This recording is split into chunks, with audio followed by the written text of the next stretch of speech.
Guys, welcome back to Mumtaz kitchen corner. आप सभी का ममता के किचन में बहुत बहुत स्वागत है। आज मैंने ये कच्चा आम मंगाया है क्योंकि गर्मी का सीज़न में ही ये आम मिलता है और आम का सीज़न अब जाने ही वाला है। लेकिन ये राम के राम जो मैं जिसका अचार डालती हूँ ये जून में ही आता है। तो अब इस समय बारिश शुरू ही होने वाली थी तो मैंने कहा चलो पहले देखें, अगर आ गया है तो अचार बनाकर रख ही लेते हैं। तो ये 2 किलो आम है, मैंने मार्केट से ही कटवा लिया था। वैसे तो आम का अचार डालने के लिए आम को घर पर ही धोकर और पहले उसे धूप में अच्छे से सुखा लेना होता है।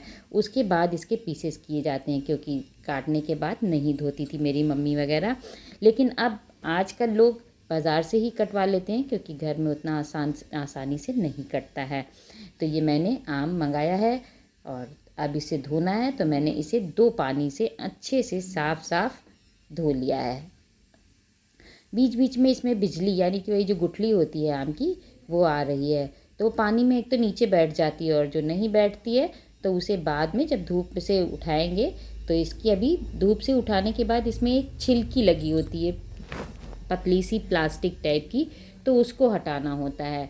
तो वो जब हटाएंगे तो बिजली भी अपने आप हट जाएगी। लगी हुई बिजली में अचार नहीं डाला जाता है। तो चलिए भाई, यहाँ पर आम तो मेरा अच्छे से धुलकर साफ़ हो गया है। अब इसको ले चलते हैं धूप में डालेंगे। तो मैं इसे धूप में डालकर आती हूँ।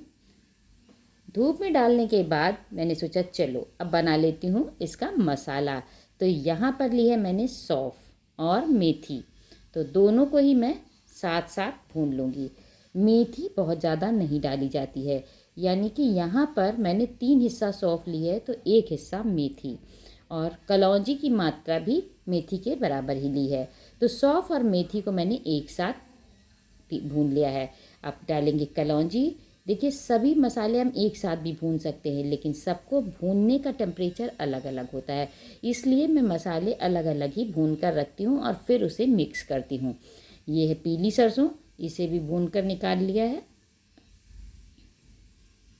लाल सूखी मिर्चें बहुत ज़्यादा नहीं भूनना है, बस इसके मॉइस्चर को ख़त्म करेंगे जिससे ये आसानी से पीस सके और हमारे अचार को ख़राब भी ना करे। अब ये है धनिया। धनिया को मैंने जितनी सौंफ ली है उससे 3 गुना ज़्यादा धनिया ली है। तो अब धनिया को जो भूनना है, ये धनिया मैं बिल्कुल स्लो फ्लेम पर भूनूंगी और इसका कलर ना बदले लेकिन इसका एरोमा यानी खुशबू इसकी बहुत अच्छी सी आ जाए। अब कलौंजी छोड़कर सभी मसालों को कर लेते हैं एक साथ।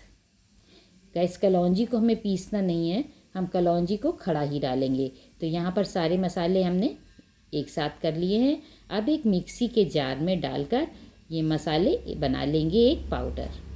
लेकिन ये जो पाउडर हम बनाएंगे गाइस, तो इस पाउडर को बिल्कुल महीन नहीं करेंगे, हल्का सा दरबरा रखेंगे। ये देखिए पिस चुका है और अब इसे जिसमें कलौंजी थी उसी में ऐड कर देते हैं। तो सभी मसाले पीस कर और कलौंजी में हमने ऐड कर लिए। अब इस मसाले में हमने हर चीज़ डाली है। खटाई में आम की खटाई है इसलिए इसमें कोई भी खटाई और अलग से नहीं डालनी है। तो ये मसाला हमारा पूरा तैयार था। अब छील लेते हैं कुछ लहसुन। आम के अचार में लहसुन भी डाला जाता है, आप नहीं खाते हैं तो स्किप कर सकते हैं। तो चलिए यहाँ पर मैं लहसुन छील कर रख लेती हूँ।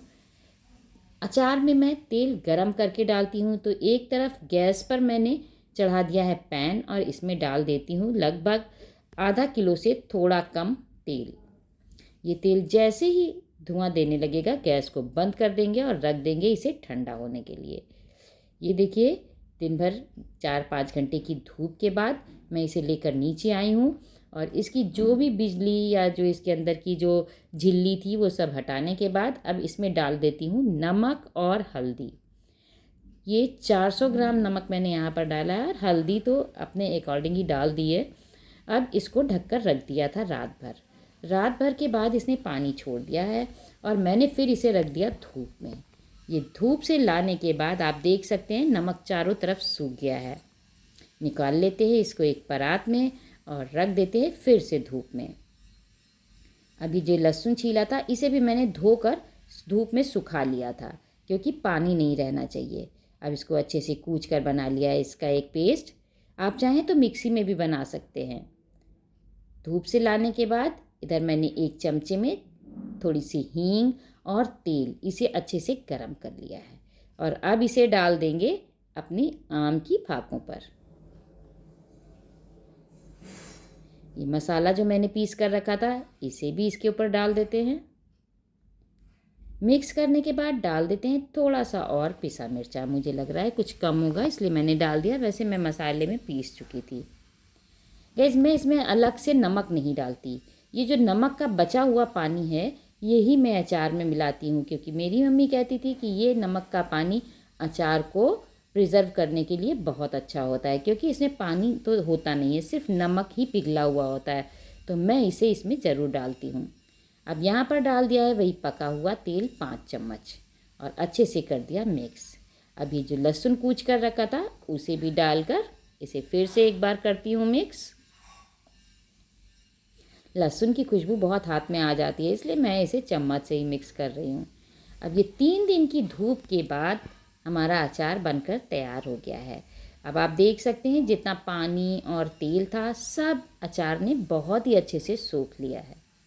तो चलिए अब समय आ गया है इसको ट्रांसफ़र करने का जार में। तो यहाँ पर मैंने एक जार ले लिया है, मैं इसी जार में अचार हर साल रखती हूँ। तो इसमें तेल डालकर अच्छे से चारों तरफ घुमा दिया है और घुमाकर अचार को इसमें कर दिया ट्रांसफ़र, और जो बचा हुआ तेल था वो भी ऊपर से इसमें डाल दिया है। अब इसे अच्छे से हिलाकर पूरे अचार में तेल को समा देंगे और फिर इसे 2-3 दिन तक ऊपर से कपड़ा बांधकर 2-2 घंटे की धूप दिखाएंगे। तो गाइस इस तरह से ये हमारा अचार बहुत ही बढ़िया सा बनकर तैयार है। अगर रेसिपी पसंद आई हो तो लाइक शेयर करें और अगर अभी तक नहीं सब्सक्राइब किया है